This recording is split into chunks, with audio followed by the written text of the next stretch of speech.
What's up, good people? This is Tamara Chapman, and you are listening to Daily Affirmations for the Big Girl in All of Us, the Morning After podcast.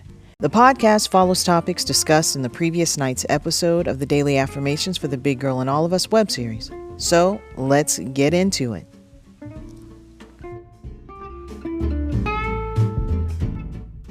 Today is a very significant day as it is the first episode of our podcast.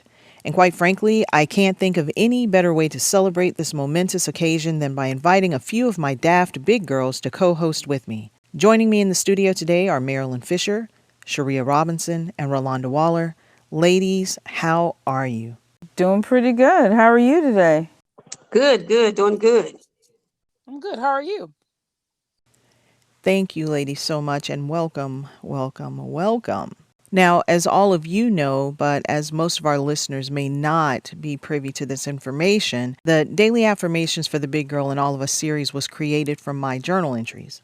I journal quite a bit and would end up with all these mini essays, if you will. I would typically write down various things that would happen to me throughout my day, but what I noticed more often than not is that the entries all seemed to share a common theme that revolved around something weight-related. I finally decided to do something about my weight gain, but soon realized that the exercises that worked for me up to about 35 were no longer effective.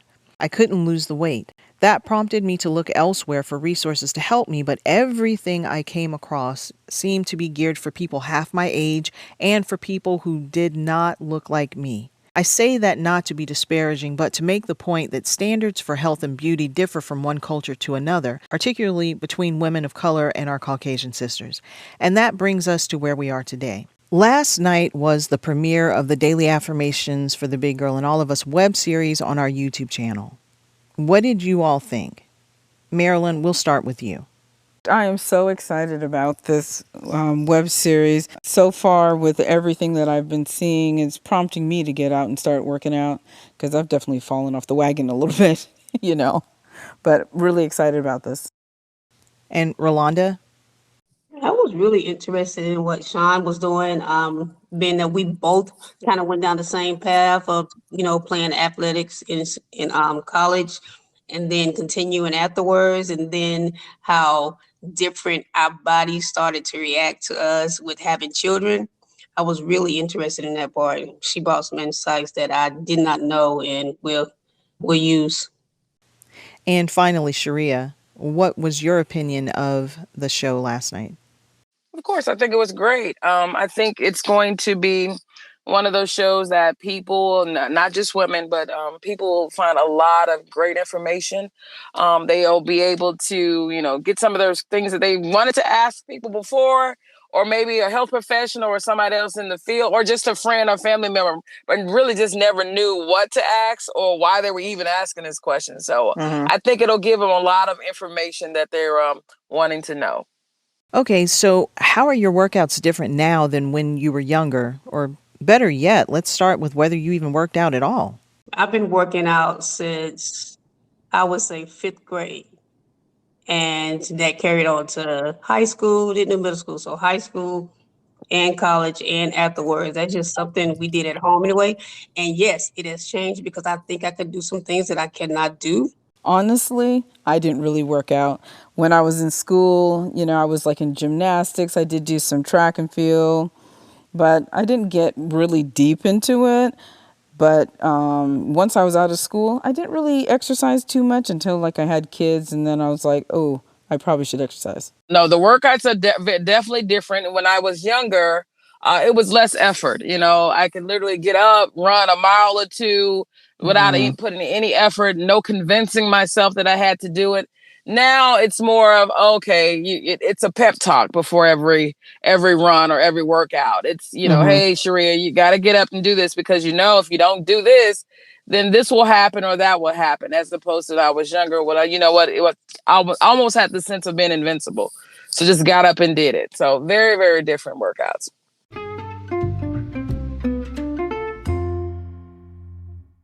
In today's episode, we have joining with us none other than our very good friend Mashawn Banks, owner of Mashawn Be Fit. If you recall, she was the featured interview in last night's web series. She's mom to two wonderful kids, Choice Madison and KJ, wife to Kenneth Banks, personal trainer, fitness enthusiast, and a host of other things that we will let her tell us about. Welcome to the podcast, Mashawn.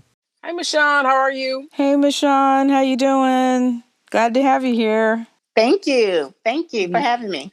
So, Mashawn, let's get right to it. You've been listening to the show so far. What did you think of last night's web series? Do you find that there's any value in tackling topics that affect a lot of women and more significantly, vintage women of color? Absolutely, Tammy. I think it's very important that we share the knowledge and share things for women of color, older women, especially menopause, hormones. Let's talk about healthy eating. Let's talk about movement, how movement is medicine. And I think, a lot of times from our parents or from looking at our grandparents and the way that we ate or they ate back in the day, we can't continually do that in this generation. The food was grown differently than versus how it's grown now, right? And even for me, as a personal testimony, menopause, I'm 48 years old, I started my going through premenopause at the age of 38. So soon. Right. It's so soon.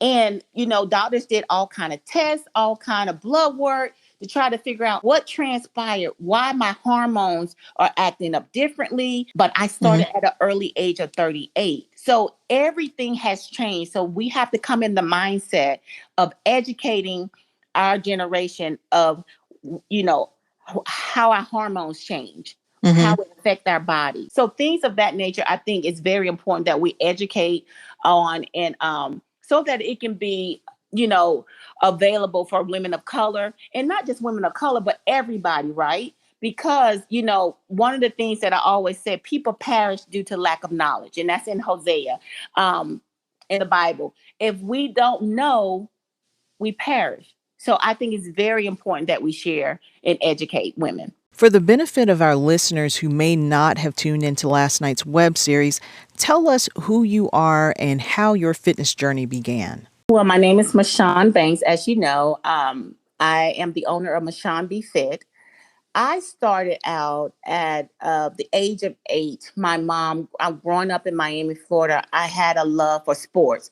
For one of the sports that I really loved and was really great at was track. I have always been active all the way up through middle school, high school, got a track scholarship, went to Western Carolina University. So I was a person that was always fit. So at the age of 30, I had my first child, which was Choice Madison Forte. And after I had Choice, I was still, in shape, but then 35 came. My body was different. 40 came and it was a major difference. I was like, oh, wait. I was going through the hormone challenges. I was gaining weight, even though I was working out. I had to take 2 steps back and say, hey, what's going on? What's going on with my journey? I always been fit. Now I see that it's hard for me to go up the steps. I'm getting out of breath. Went and got my levels and everything checked. That was, all off whack. So I had to really change the way I was eating, change my workout, get my hormones under control. So that put me back into my fitness journey because at this time I had gained weight. I didn't like the way I looked. So I went on the journey. My husband, he was my teammate. He was my partner. He did all of our meals. He cooked all our meals. He meal prepped for us, for the family, because he wanted to cook due to he knew what he was putting in the food. So we actually started eating from home. We ate all our meals from home with like a 3-month period to see the difference in my journey. I started seeing the weight come off slowly. It wasn't a quick fix. It was slow and steady. I started doing my workouts like I knew how to do my workout. But the thing that got me was the eating. I had to actually change the way that I ate. So instead of getting the French fries, I got a side salad. Instead of getting fried chicken nuggets, I got grilled nuggets. So I just had to mentally prepare and change the way that I ate because I know I wanted to see a difference in my body. I wanted to feel better. I had to be dedicated. I had to be disciplined in order to see the results. Sean Be Fit came out of it.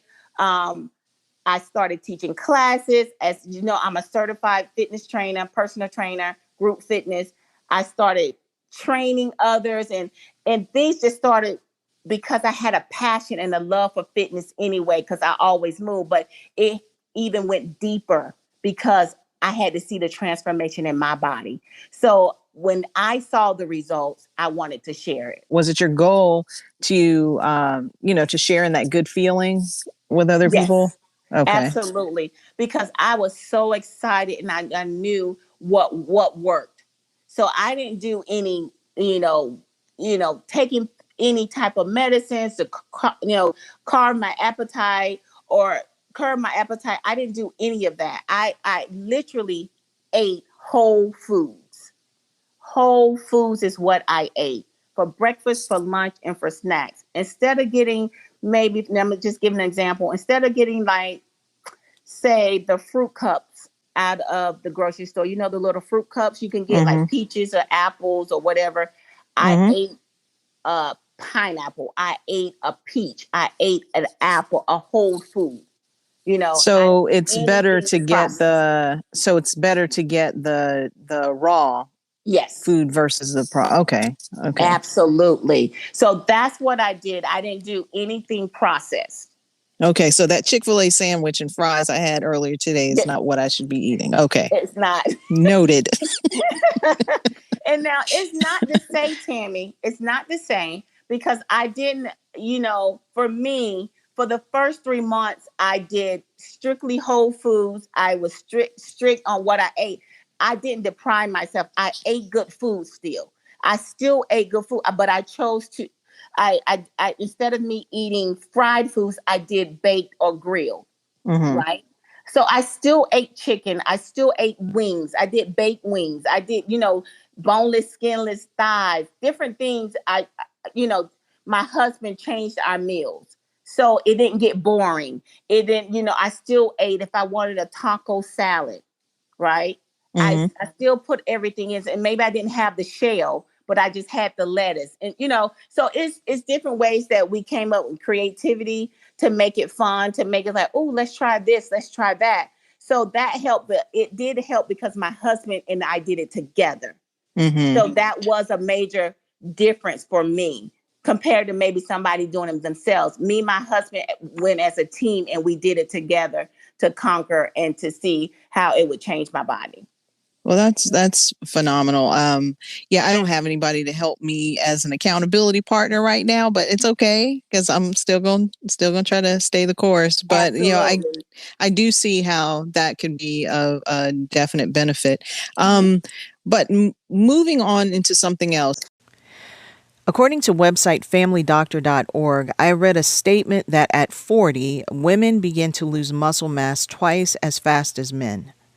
There has always been the misconception that lifting weights will make you bulky, which is one reason why some women may argue they don't want to lift. But tell us what your thoughts are about that. What can be done to increase muscle mass? Okay, so my thoughts, first of all, a woman is not built like a man, right? A man has more muscle mass, more muscle tissue, usually than a woman. So a lot of my clients have said, I don't want to be bulky. I don't want to look like a man. But you won't get that way unless you're trying to train for a fitness model or, going into that. But the normal weightlifting, when I tell you weightlifting burns more calories, it defines you. It turns, so the muscle and fat, right? It weighs the same. Muscle is condensed where fat is squishy.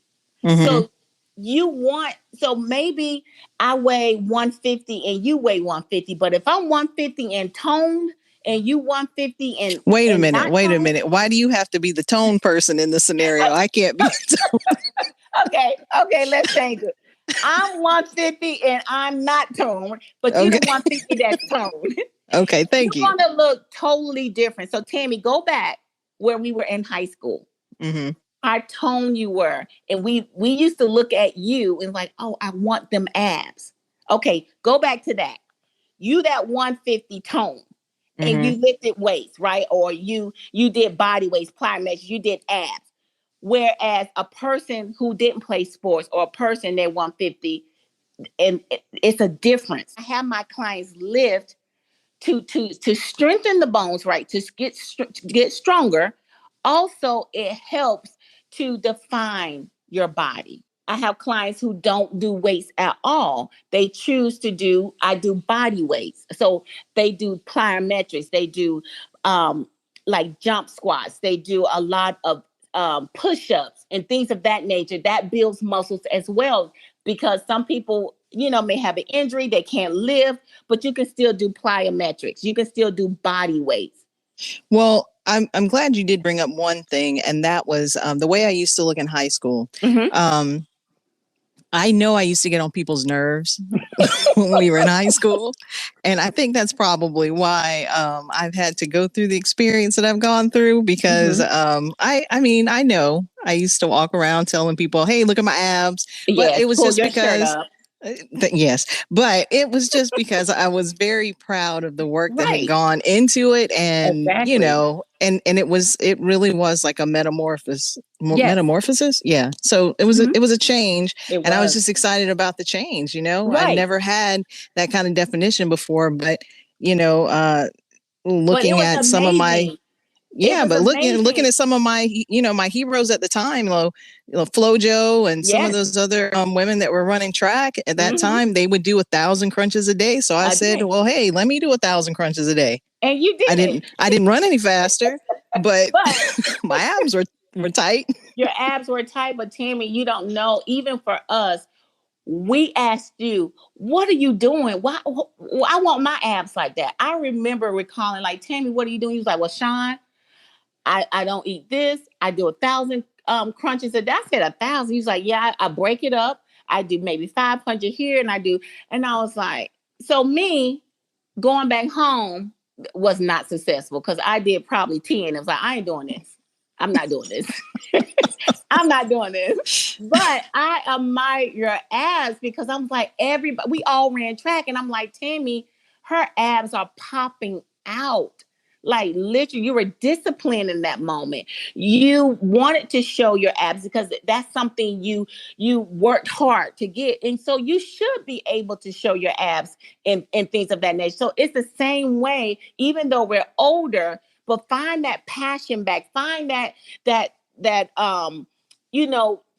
motivation. Say, okay, I'm going to get back here. And not saying that you got to have a 6-pack like you were when you were in high school, but if you want to change something from where you are now, make small goals. Don't go from, I'm going to lose 50 pounds in 2 weeks. No, start small. This week, no more sodas. This week, I'm cutting out potato chips. This week, and then celebrate the small wins. And that's what I tell my clients. We celebrate every small win, because that's the momentum you need to keep going. Every day is not going to be the best day. Every day you're not going to want to work out. Every day you're not going to be on 10 and like, I'm motivated to go work out. No, that's not going to be. Well, thank you so much for that, Mashawn. And just so that you know, and so that the listeners will have peace of mind, I do still have my abs. They're just under a couple of layers of fat. So when they do peak back out, they will be in peak condition, and they'll be like brand new. So moving on to our next question. Sharia, you have a health background. What's actually happening to the body during this atrophy phase? What's actually a health and wellness background, but it's a couple different things. But I'll just say this, maybe for layman's term, just to be really, really simple to do it, or rather to say it, the metabolic rate goes down as you get older. So it's a little bit harder for women to burn calories as opposed to men. So it would seem like we're losing muscle mass, but actually we're losing some of that capabilities to be able to build some of those muscles or maintain those muscle mass a little bit more. So it would just look as if that we're losing that muscle mass, but really the metabolic rate is going down. You have different hormonal things that are happening a little bit differently for women than men. Then too, you factor in sometimes women at certain ages, they have stress eating, things like that. So a couple of different factors that go into that, not just, hey, you know what, women just lose the muscle mass quicker than men after 40. So a couple of different things. And it could be some lifestyle things that are in there too, like stress. The CDC's physical activity guidelines for Americans recommends that adults get 150 minutes of moderate intensity aerobic physical activity or 75 minutes of vigorous intensity or some combination thereof each week. I know that you are a huge proponent for movement. Was this something that you already were aware of, or is this information something that informs your decision making now? So movement is key to me because movement is medicine. So you always want to keep moving, keep the flow of things. When I started out training, I really didn't know, of course, how long you should work out or like how many minutes is good. I just knew if I moved my body, I felt better. So whether it was me taking a run, me sprinting on the treadmill, me going to lift weights, me taking an aerobic class, I just felt refreshed and that I felt productive after working out. So you got to find the niche for you. And when a trainer does an assessment, they start from ground zero. They do an assessment on each client. Each client I look at totally different because everybody is different. Everybody's built different. Some people may have ailments, some people may not. So we go off wherever level they are and start from there with their movement. We need to move so that we won't get stagnant. We won't get stiff. We won't just, not be able to do the things we were doing before. On the web series, we try to present modifications for every exercise you demonstrate. Is there one particular exercise you can recommend that might be appropriate for all fitness levels or ages? I'll take a full body movement. So a jumping jack, right? You can do, everybody can do a jumping jack, but it's in different modifications. So you may have someone who's fit, who's fine, they can do a regular jumping jack. You may have another person may not be able to jump because of their knees or may not be able to at that level where they can jump and do the jumping jack, before they run out of breath. So you can modify that jumping jack because it's a full body movement. So it can go from a child to a person that's 80 plus. And we'll just modify the versions of that jumping jack, right? For the movement of that body, as well as high knees, a running high knee or a walking high knee. That is a full body movement as well.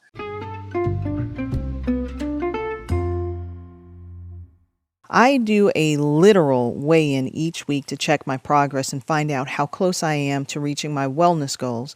But here on the podcast, we like to give our audience members the chance to conduct a weigh-in of their own. This is the part of the program where you can become a part of the discussion.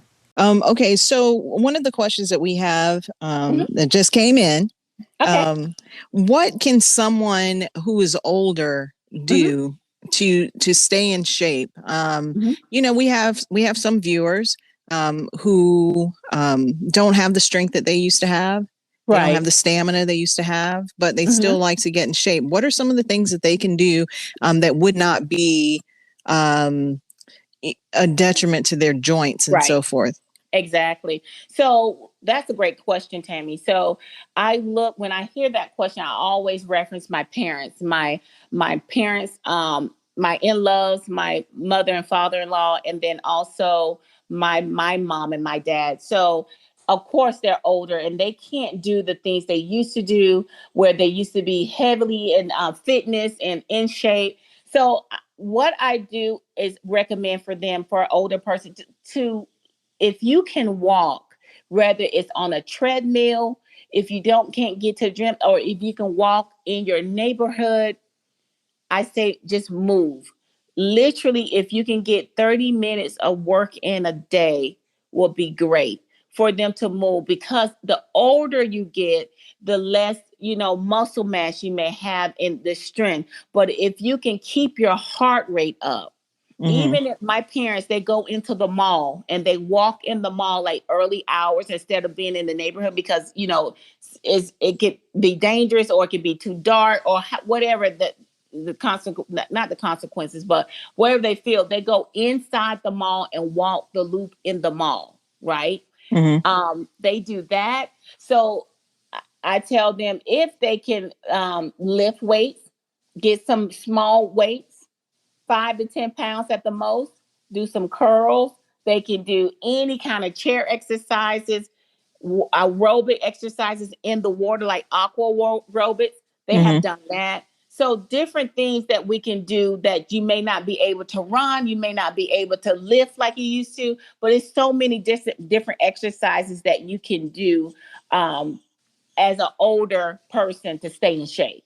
Now, here's a question that I like to ask people that I interview. If you could go back and talk to your younger self, what would you say to your younger self? Would you encourage your younger self um, to pursue UNC Chapel Hill and run Oh against yeah. Marion?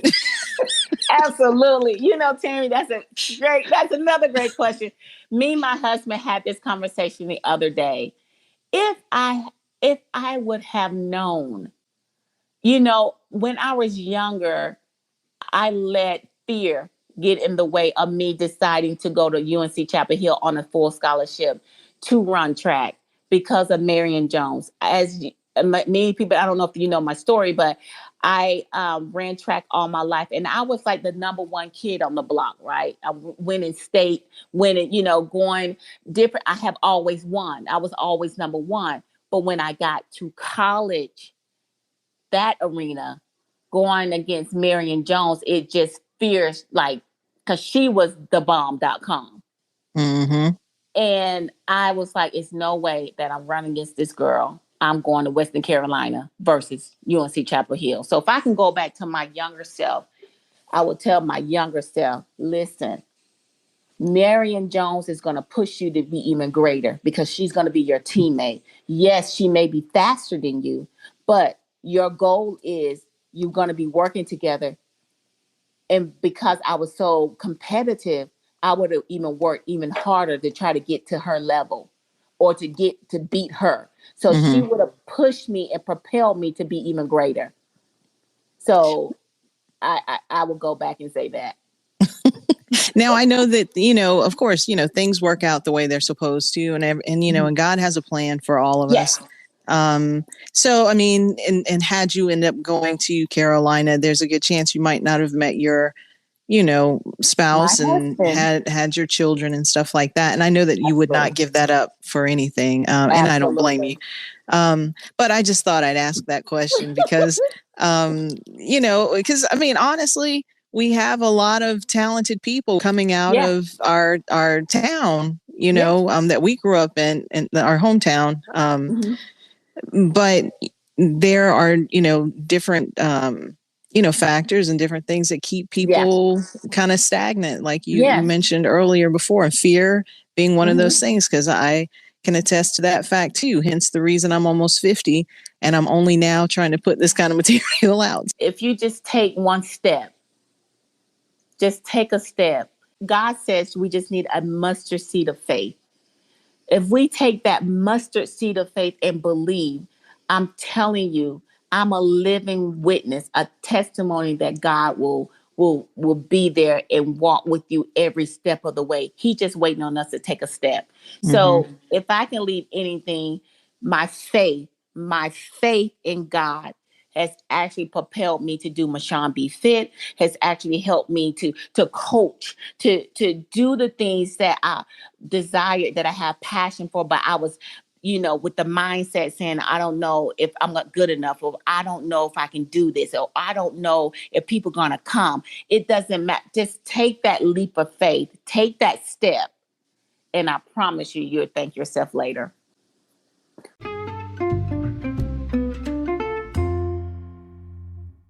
Mashawn, I know that you will be a regular part of future episodes of the Morning After podcast and the web series, but please tell our listeners what else we can expect to see from you in upcoming weeks, months, and years. So what you can see coming up for the next few weeks, months with Mashawn Be Fit is I am taking a few more clients now. I have a few more open spots for one-on-one training.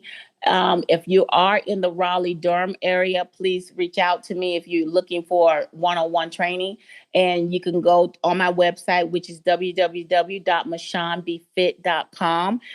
Also will be working with Tammy, you with your web series. So I'm excited about that. And actually, I'm going to be heavily engaged in sports this year with my kids. Choice is a senior. KJ is in middle school. So Wow, Choice is a senior? She is a senior. So whoa, okay. I will be engaged with her senior year as she goes into, she runs track. She also dance. She also does a little bit of acting in school. So be partner with her with that. And as well as KJ, he plays football. He runs track indoor and outdoor. He plays baseball, you name it. He's doing something. So I'll be definitely engaged with them with sports. Okay. Well, that's awesome news. Well, thank you so much, Mashawn. We definitely appreciate you taking the time to come and talk to us and share these pearls of wisdom with us. And we're gonna, and by we I mean me. I'm gonna try to lay off of the fast food stuff. And listen, just take one day at a time. It's baby steps. Take one day at a time. Okay. Well, I mean, thank you so much again for, like I said, the invaluable words of wisdom. I know that under normal circumstances, we would have to pay greatly for this for this lesson learned. So I do appreciate that. I appreciate you extending your knowledge to myself and to the listeners that are listening on. And again, you guys, if you are in the North Carolina area and you are in need and in search of a good trainer, please look up Mashawn Be Fit. And Mashawn, thank you very much. And I hope you have a great rest of your day. Thank you, Tammy. You too. Alrighty. Enjoyed it. All right. Bye-bye. Bye-bye. Thank you, Mashawn. Whoop, whoop. Thank you. And just like that, episode 1 of the podcast is over. Before I go, I would like to leave you with a word of affirmation, and that is simply to keep your goals in front of you. Throughout your health and wellness journey, you'll experience ebbs and flows, highs and lows. You'll have those who support your efforts and those who may come off as haters. But as long as you bear in mind your why, or in other words, your purpose, your goals will remain attainable.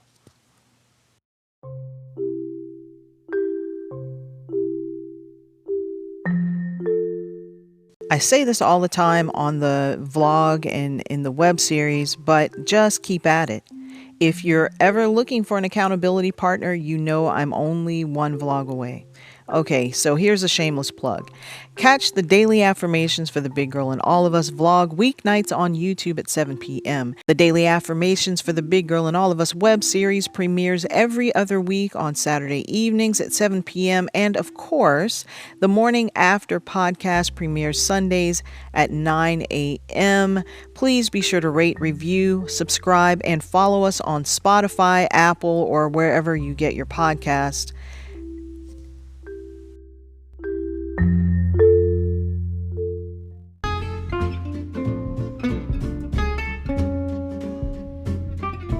Thank you also to my Daft Big Girl cohorts, Marilyn Fisher, Sharia Robinson, and Rolanda Waller.